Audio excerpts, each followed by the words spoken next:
everyone. Thanks for coming.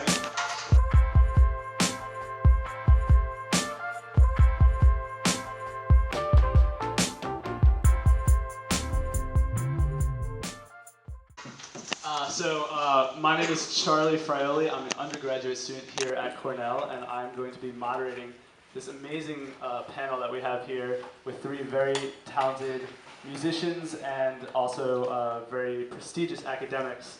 So first off, I guess I'm going to just do some quick introductions. So first, the assistant residence hall director at JAM, who many of you probably know, Enongo Lumumba-Kasongo. She is a PhD candidate in Cornell's Department of Sound and Technology Studies, Science and Technology Studies, studying sound studies. She is also a producer and rapper, performing under the name Sammus, with really great lyrical content addressing a wide variety of socially relevant issues like structural racism and mental health. And just this past year, she was a featured performer at South by Southwest in Austin, Texas, which is really exciting. And then we have Dr. Joe Steinhardt. He is a postdoctoral research associate in Cornell's Department of Communication.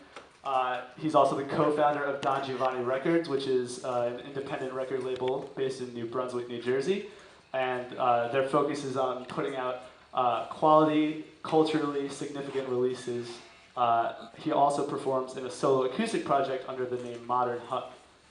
And then finally we have Dr. Chavez Carter, a postdoctoral research fellow at Cornell with a PhD in immunology and infectious disease, as well as bachelor's and master's degrees from Alcorn State University.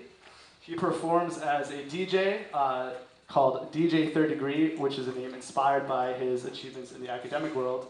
And Carter also helped found Cornell's annual Renaissance Ball, which is a collaborative event organized by a number of graduate and professional students of color organizations here at Cornell. So let's have a round of applause for our three panelists here.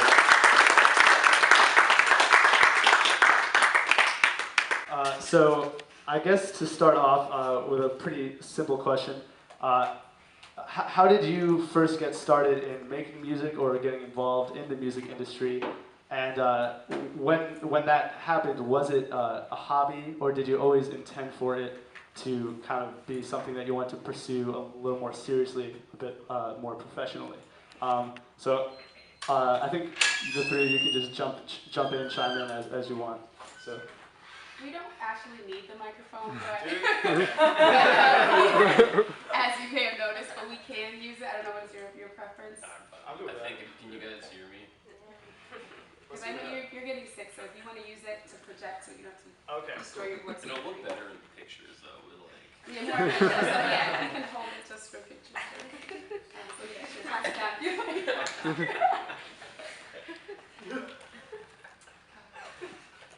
I'll get started. So I got involved in music was my grandparents owned for our area, a really large nightclub back at home from Southern Mississippi.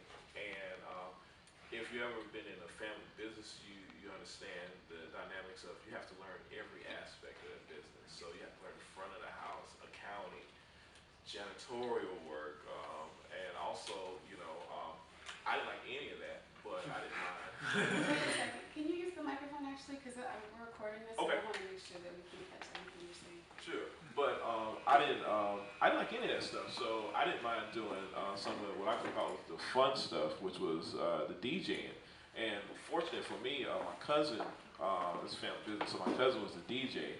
And every now and then, he'd get a little too saucy, so there'd be somebody come and step in. So I knew all his transitions. I knew his set, because you got the facility, so I go in and practice. And that's kind of my introduction. And then I really didn't do very much with it until I got to college. And it's all been out of necessity. When I got to college, I was the student body president at Alcorn State University. And at that time, the DJs, it was about 6, 7 DJs. They kind of got together and formed a DJ union. And in doing so, they increased their prices by 200%. So if I wanted, an hour worth of DJing on the lawn, that would cost me like $300. So just being, I don't know, just being a rude person, I was like, I'm not paying that. So the university owned its own equipment. I was like, I could do my own stuff if that's the case. So I started doing a couple parties in college, and then I went into retirement for a while while I got my master's, because I was at Penn State, and at that time Penn State was the #1 party school in the country. So it was a DJ every 6 people you knew DJed. So I was like, cool, I could just enjoy this. And then I came to Ithaca. And it was a lot less of us around. And I was the president of the Black Graduate Professional Student Association. And, you know, we were building up our membership, building up a really good solid following, and we started, you know, just promoting parties like, yo, meet us at Level B, meet us downtown, and we started, you know, getting a pretty good following to those events. But, and this is a couple of years ago, so as you might not remember, they weren't playing any hip hop downtown. Matter of fact, you know, we went specifically, I won't name the places, and asked a couple clubs, like, hey, you know, we bring in a pretty decent crowd, can we get hip hop? And I mean, to our face, they're like, no, we don't want the hip hop crowd.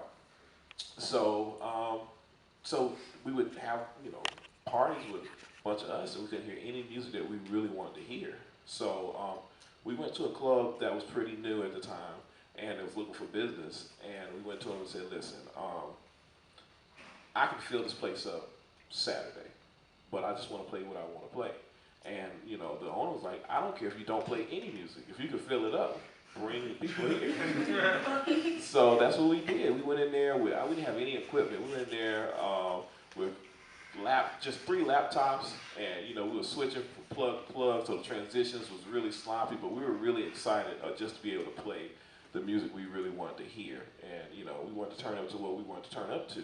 So, you know, we started throwing a couple more of those parties, and then we started buying equipment.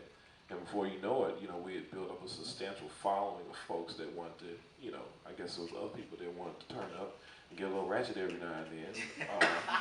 So it kind of caught on, and it turned to its own thing. So Stories are a lot better than mine.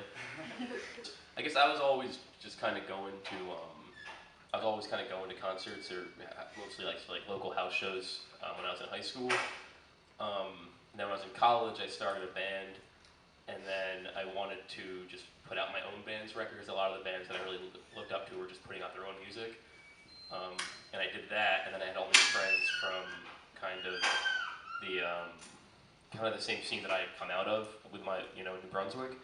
And they didn't have anyone to put out their records, and they were like, hey, you got a record out, which at the time really just meant, like, actually, this was before kind of, like, iTunes and stuff, and it was just, like, getting a record out just meant making a record exist in the world, like a physical piece of thing. So I was able to actually get a record to exist, and they're like, oh, whoa, we need help with that, and so I kind of did that, and it just kept doing that, and in some ways that's kind of still what I'm doing.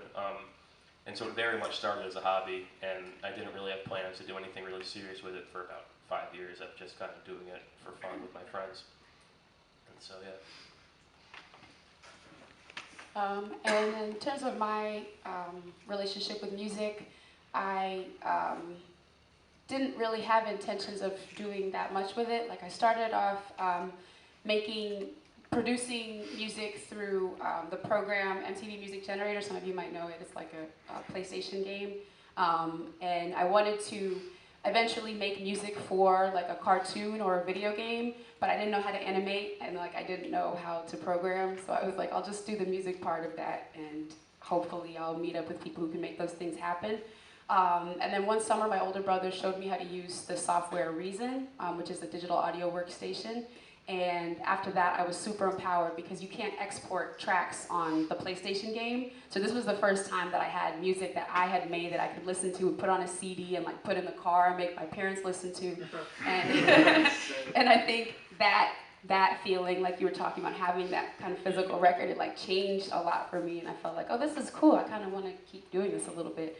But it wasn't until I heard Kanye West's first album, College Dropout, that I was like, I actually want to start producing like hip hop beats. This is really interesting that this guy is navigating this line between like, I guess having a humongous ego and then being really insecure. And I feel that way sometimes, so I connect with this. And he's stressed about college. It was right before I was about to go to college, so it was perfect.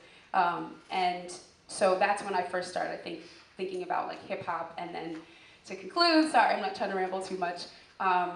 When I moved to Houston, Texas after graduating, I was a teacher, a 3rd and 4th grade math and science teacher. I was super depressed about the whole thing. Like, I didn't like my experience there. And I started making music, I thought like positive rap songs to show to my students about like how it's cool to be smart. And then I found that there were a lot of people who were also kind of into that, like rap just about like, oh, I'm so intelligent, look at me. And so then when I moved back up here to Ithaca, I started trying to combine all of those different aspects of what I liked, and people were into it, but it was never in my like plans to be like some, you know, I did this very much as a hobby, so I'm really surprised and confused about everything that's happened.